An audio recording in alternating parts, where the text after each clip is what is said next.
1 का question number 5, classify into monomial, binomial and trinomials.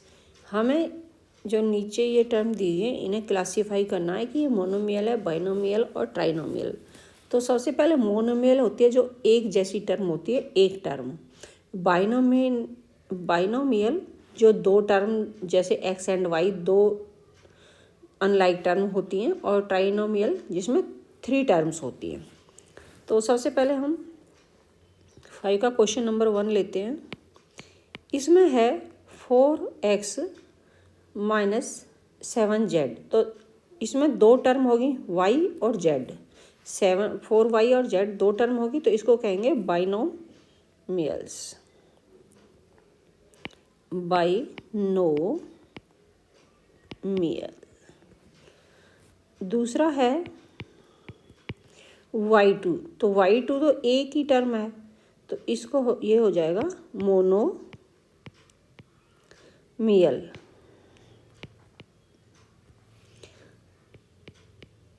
तीसरा है एक्स वाई और एक्स वाई। इसमें होगी 3 एक्स, दूसरी वाई और तीसरी एक्स वाई, तो ये होगी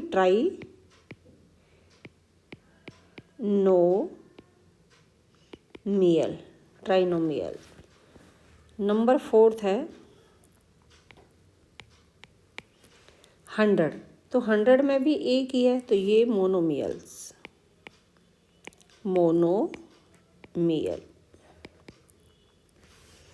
फिफ्थ पार्ट है a b minus a b. इसमें 3 टर्म्स हो गई अलग अलग, तो ये हो गया ट्राइनोमियल।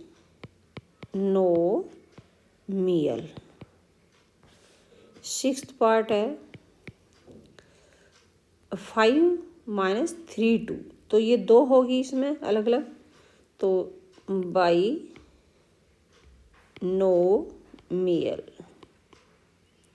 7th पार्ट है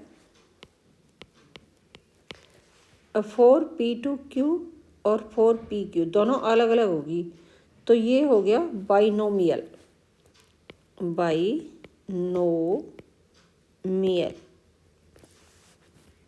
8th पार्ट में है 7m और n।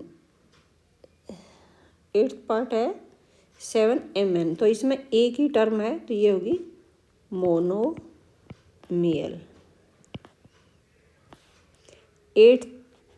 9th पार्ट है x2 3z और इसमें 3 टर्म्स हैं, तो ये होगी ट्राइनोमियल।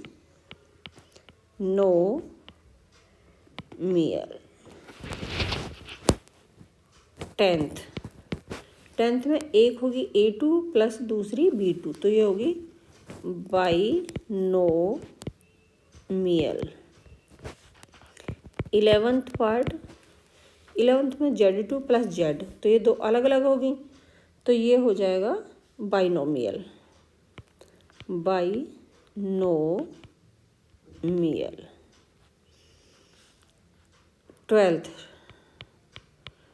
12th पार्ट है 1x और x2। ये 3 होगी ना अलग अलग, तो ये हो जाएगा ट्राइनोमियल।